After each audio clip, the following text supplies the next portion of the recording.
Je le constate assez régulièrement dans mon cabinet, les parents qui viennent me voir sont souvent démunis ou inquiets au sujet des tics de leur enfant. Et souvent, ils me posent cette question, mais combien de temps ça va durer ces tics ou est-ce que ça va disparaître avec le temps? C'est très difficile d'ailleurs de répondre à cette question, mais ce qui est sûr, c'est que chez la majorité des enfants, les tics sont passagers, temporaires. Ça va durer quelques semaines, quelques mois. Ça apparaît à un moment de tension, ça peut être du stress, un changement, de la fatigue.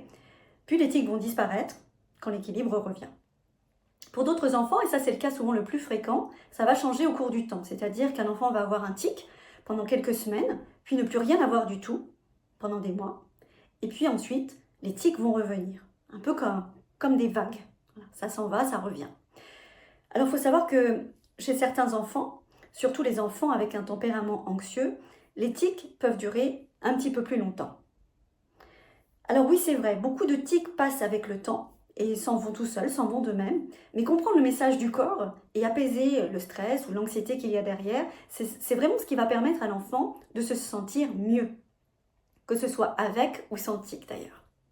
Dans une prochaine capsule, je vous partagerai des pistes concrètes pour aider votre enfant à apaiser ses tics au quotidien avec la sophrologie. Je m'appelle Laurence Luhenry et je suis sophrologue spécialisée dans l'accompagnement des enfants et des adolescents depuis plus de 14 ans. Si vous avez envie d'en savoir un petit peu plus, eh bien alors je vous invite à découvrir mon livre L'Instant Sophrologie. Dans ce livre, je parle du stress, de l'anxiété et des tics anxieux chez les jeunes.